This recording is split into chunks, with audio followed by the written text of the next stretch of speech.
trust in me.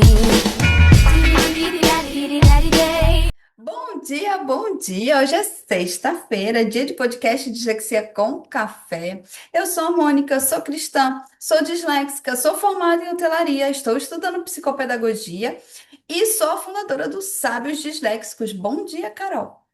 Bom dia a todos. Meu nome é Caroline, eu sou psicopedagoga, tutora para disléxicos, mestranda em neurociência e disléxica. E hoje nós estamos no nosso quarto episódio do experimento, né, social, onde os professores, adultos, pais ficam no lugar da pessoa com dislexia. Uma coisa muito linda, É, porque ninguém tem ideia, né, de como é ler, ler e não conseguir interpretar, ou ler errado, ou não lembrar da palavra. Então, muito lindo esse vídeo de hoje. Lembrando que hoje, às 19h30, horário de Brasília, nós temos um encontro marcado na nossa terceira aula do curso sobre adaptações curriculares para alunos com dislexia, descalculia e desortografia. Eu espero você lá. Eu acho que é a aula, eu acho não, tenho certeza, é a aula mais importante dessas três aulas. Vamos ter também a doutora Vanessa Bonani ao vivo com a gente. Ela vai contar a experiência dela como mãe, como pediatra, e vai ser muito bom compartilhar com vocês tudo aquilo que eu tenho trazido nesse decorrer dos meus anos, dos meus 8 anos, com os transtornos de aprendizagem e as adaptações aqui na Itália. Então vamos lá, vamos começar o nosso vídeo de hoje, nosso podcast de hoje?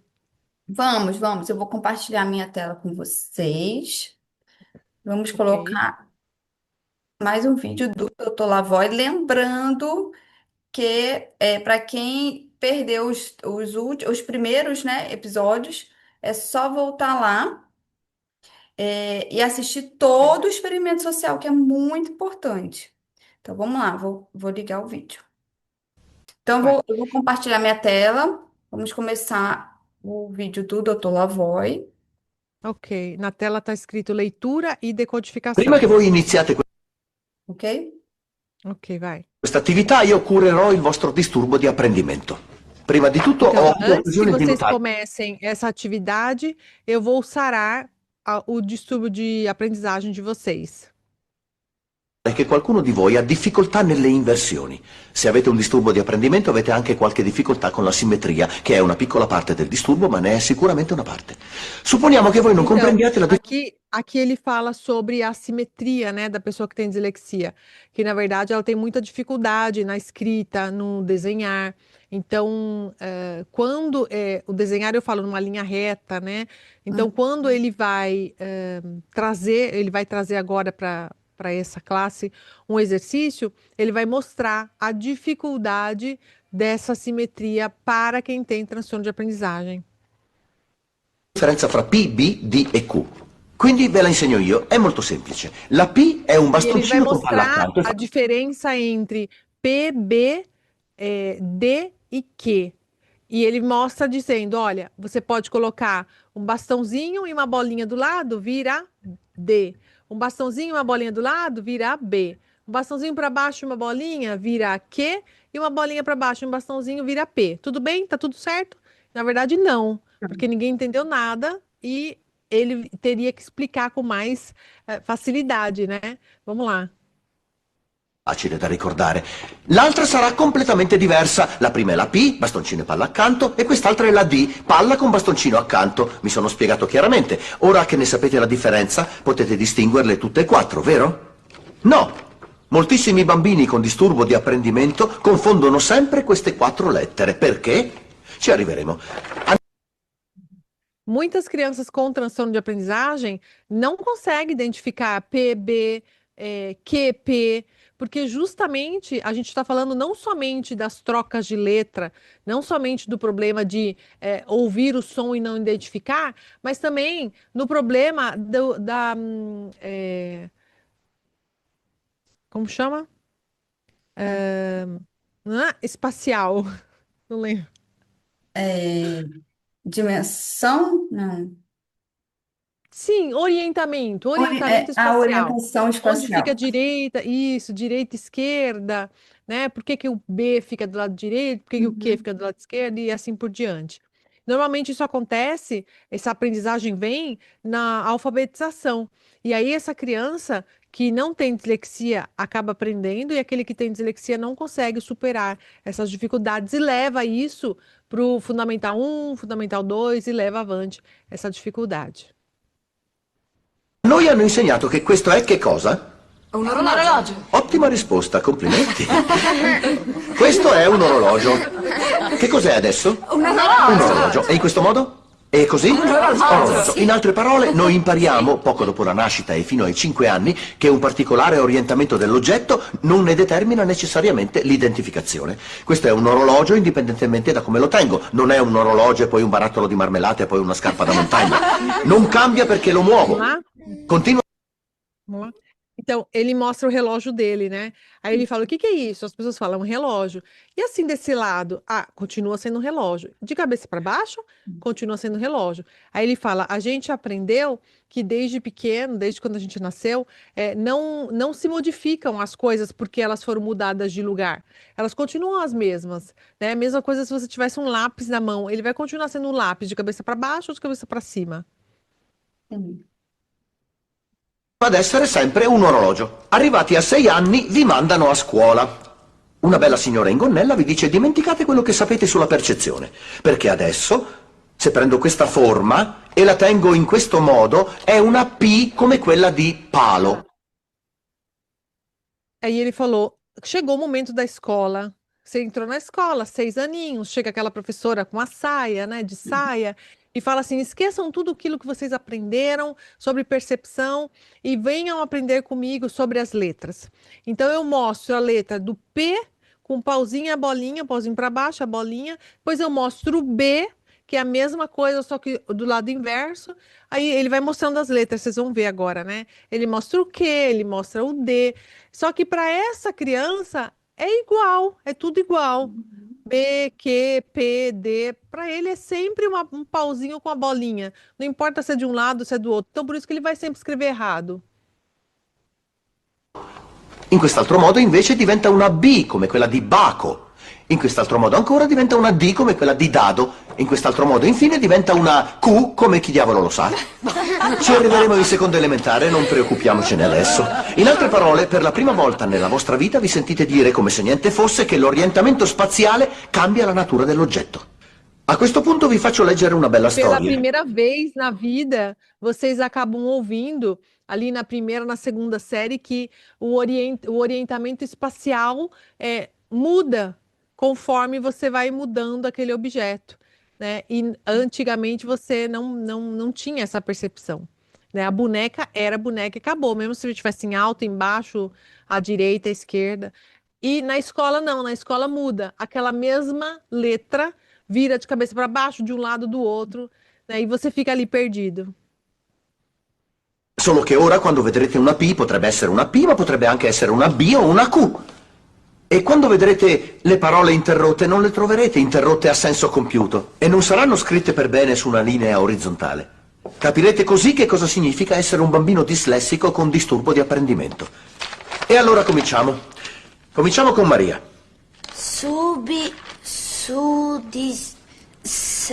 Berta, Deixa eu explicar o texto. Ah, Aqui ele trouxe um texto para ser lido pelas pessoas, né? Com a P, a letra P e a letra B. Então esse texto ele tá como se fosse em código que a pessoa vai ter que decifrar colocando sempre o B e o P, para que ele consiga ler perfeitamente essa frase. Só que vocês percebam que a leitura vai ser uma leitura de uma pessoa que tem dislexia. Ricorda Maria, sono 4 lettere, soltanto 4. P, D, B, Q. Coraggio, avanti. Dobbiamo raccogliere poi No, non poi, dobbiamo raccogliere qualcosa. Carol? Il popcorn. Non abbiamo un'altra scatola. Dai, sbrigati, Carol. Altra scatola di... Scatola di? scatola di? Sì, ce Avanti, n'è. Carol. È una parola semplice. Scatola.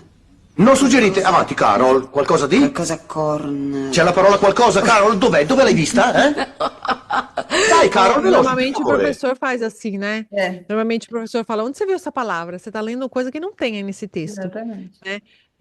Aí ele está se forçando a ler, ele está tentando, né, decifrar.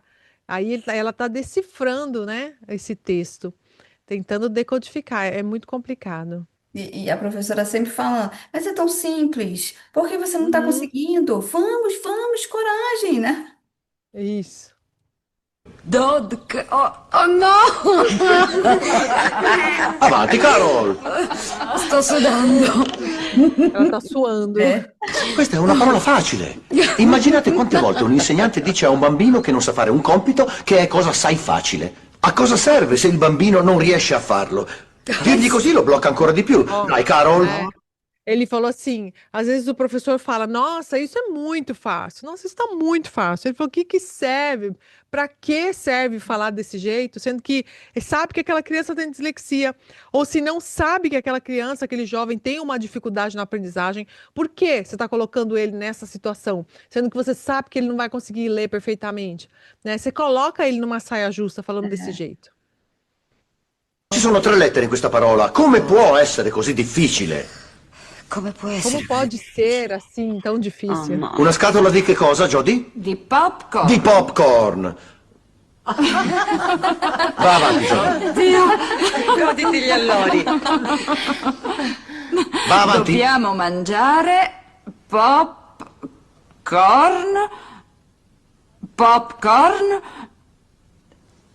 che Ela está tentando ler. Temos que comer Que- popcorn. Cosa? Dai, diccelo. beh, Beh, che era a terra, chiese Susan. lì mostra il tuo talento.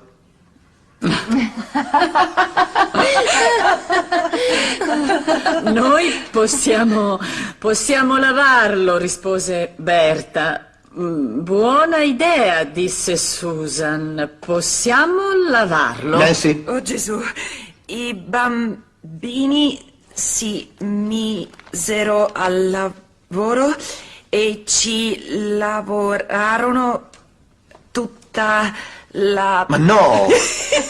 Stai leggendo un'altra pagina, Nancy. Essa é uma professora de apoio, sabe? Aquela professora segunda na sala de aula. Aham. Olha como é difícil, né? Você está tentando, se esforçando, e o professor ali falando, vai, tenta. Olha, é muito fácil, vai. Por que que você não está conseguindo? Guardatevi intorno a proposito. Guardate quanti pagliacci abbiamo in classe, eh? Non è la tipica reazione dei bambini con disturbo di ho apprendimento? capito, aspettate, Vai, ho Nancy. capito. Ci Aí volle ele falou molto assim: tempo. olha em volta, olha quantos palhaços estão rindo. Não é assim que acontece quando tem uma criança lendo na sala de aula, os outros rindo porque ela está lendo errado? A raccogliere tutto il...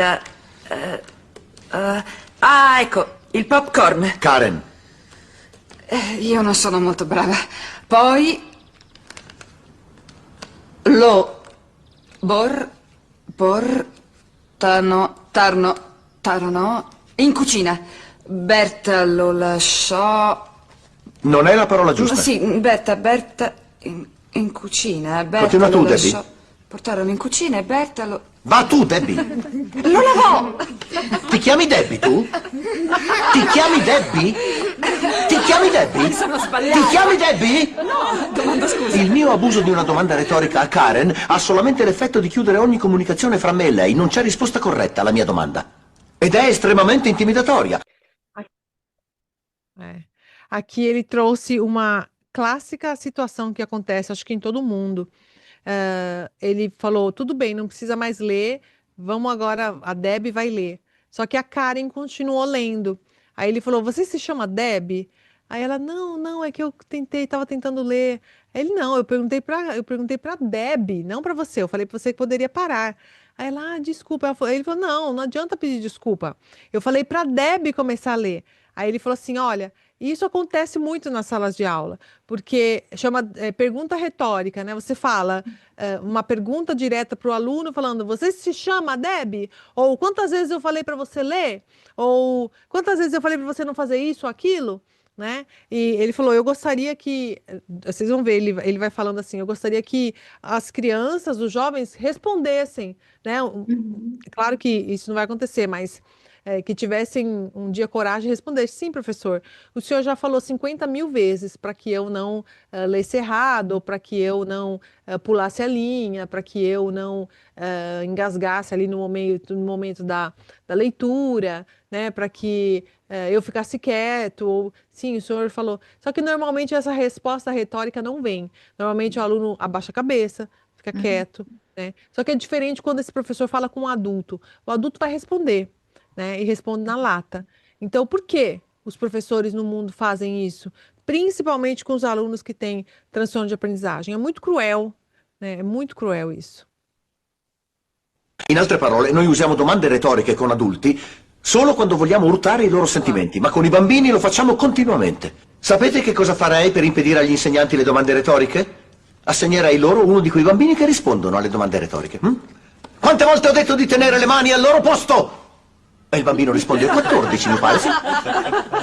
Che dovrei fare con te? Portami Aí, una viu? settimana di... Ele falou assim, aí ele perguntou pro aluno, né? Domanda a pergunta retórica. Quantas vezes eu falei para você ter a mão em cima da carteira? A mão no lugar? As mãos no lugar?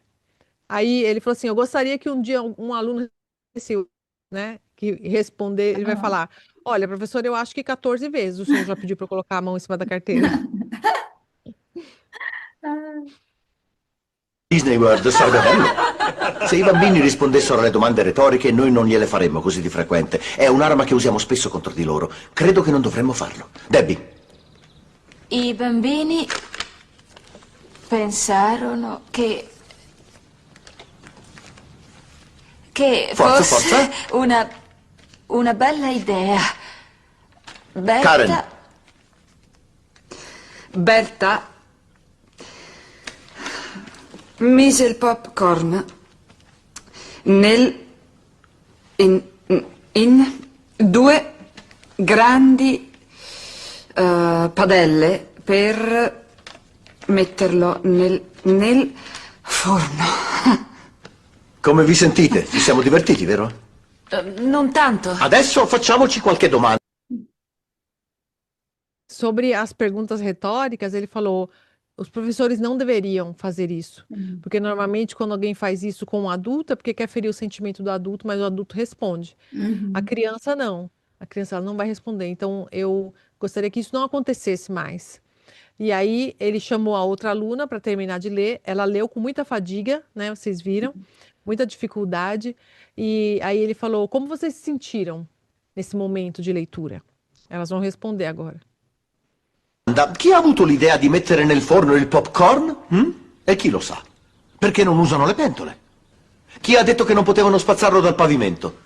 Nessuno di voi se l'è chiesto. Anche se avete letto tutto il testo, spendendoci tempo e fatica, non avete le idee chiare sul suo contenuto, perché tutta la vostra energia l'avete spesa nella codifica del materiale. Ma io vedo molte insegnanti estasiate. Ele falou assim: as pessoas responderam, né? Muito difícil. Ele perguntou: como é que vocês se sentem? Aí elas falaram: com muita dificuldade, muito difícil ler desse jeito, é muito fadigoso. E aí ele respondeu assim: olha, vocês deram tanto de si, né? Se empenharam tanto, e foi tão fadigoso ler esse texto que vocês leram, mas vocês não entenderam o Exato. porquê as pipocas, porque o texto era sobre a pipoca, né? O popcorn. Porque o popcorn teria que ir dentro do forno em vez de ir na panela, né? Por que que teria que ser esquentado no forno? Alguém entendeu isso? Por quê? Não, ninguém tinha entendido, porque ninguém compreendeu o texto. Porque o intuito ali, a atenção era somente na leitura, somente para decodificar aquele texto e ler bem. Então, quer dizer, a interpretação não veio porque não dava para vir, né? Obrigada, doutor Lavoie, por mostrar para todos, né, que isso acontece na realidade, na nossa realidade. Sim. addirittura per il fatto che un bambino in quarta elementare legge bene i testi della sua classe e quindi lo spingono a leggere testi da prima media. Il bambino riuscirà forse a decodificare, ma non sempre a capire quello che legge, e quindi non gli si fa certo un favore mettendolo in quelle condizioni. Então, a criança, normalmente, ela vai colocar todo o empenho dela para decodificar aquele texto, mas ela não vai entender aquele texto, né? Ela vai, no final dessa leitura, tá cansada, né? Tá até mesmo cansada fisicamente, além do mentalmente. Então, aí você vai fazer a pergunta, né? E aí, o que que esse texto falou com você, né? Qual foi o significado dessa leitura para você? Oi? Que Nada. leitura, Eu li? né? Só Não. tô cansado, É exatamente isso que acontece. né? E pior é que a dinâmica das aulas são exatamente assim, né? Vai, Sim. vamos ler. Aí, o que que eu fazia? Eu ia tentar decorar as palavras para que não errasse. E aí, chegava na minha vez, eu lia com dificuldade, mas já tinha lido antes. Mas, assim, o que estava escrito. E aí Sim, vinha sempre a pergunta, porque o professor sempre faz a pergunta, né? E aí, o que que significa para você? Gente, não adiantava nada aquilo, nada. sim. Nossa, eu lembro de uma situação, eu era adolescente. Eu Hum. lembro que a gente estava na igreja e a gente estava na sala dos jovens, e aí cada um lia um versículo. E eu lembro claramente, eu lembro até da minha roupa. Eu achava que isso era uma coisa normal, mas depois que eu descobri a dislexia, eu vi que não era. Ah, Eu, eu fazia igual você. Eu lia o meu versículo, memorizava, lia, hum, memorizava. Tava fresquinho. E eu via as pessoas indo, né? Cada um lia o seu, tava chegando na minha vez. Quando chegava na minha vez, eu lia, eu errava, porque eu tava nervosa, né? A ânsia da sim. prestação. Então eu errava, porque tinha que errar, claro. Mas eu lia, eu conseguia ler o versículo, né? Gaguejando, tal, mas eu lia. Mas entender o que estava ali, não. Eu tinha que ler de novo, eu tinha que ler de novo, alguém tinha que explicar. Aí sim, ok, entendi. É. Ok, entendi. Ai, Então, olha, esse experimento do Dr. Lavoie, ele mora no meu coração, ao lado do livro A Vida Secreta da Criança com Dislexia. São os dois, eles moram sim, aqui dentro do meu coração, porque, nossa, ele conseguiu mostrar na prática cada ponto, né, da, sim, da dislexia. E ele mostra de uma forma clara e que a pessoa experimenta. Nossa, eu achei assim sensacional, Carol. Eu estou maravilhoso. amando essa nossa série, né, do Dr. Lavoie. Sim, Maravilhoso. muito necessária. A gente pode até em um futuro, quando a gente terminar, combinar, tipo, alguns profissionais, alguns pais, né, alunos adultos, disléxicos, e fazer uma coisa assim do tipo no Zoom. A pessoa que legal, Verdade, é verdade. né? Vamos, vamos. Isso é bem Isso é bem interessante. interessante. Nossa, É foi isso. fantástico. Queria agradecer, Mônica, pela o compartilhamento, colaboração. Foi muito bom esse quarto episódio. Sexta-feira que vem a gente vai para o quinto episódio. Eu acho que é o melhor de todos.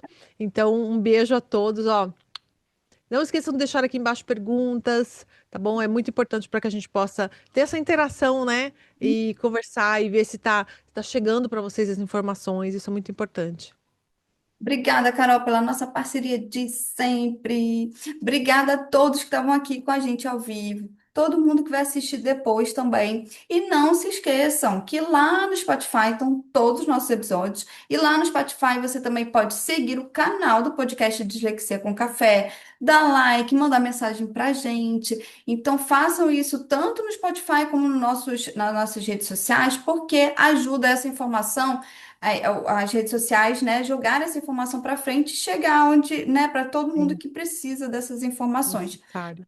Sigam nossas redes sociais, TikTok, YouTube, Instagram, muito conteúdo para vocês, enfrentando a dislexia e sábios disléxicos. E até a próxima sexta-feira com mais um episódio do podcast Dislexia com Café. Um beijo, até! Até.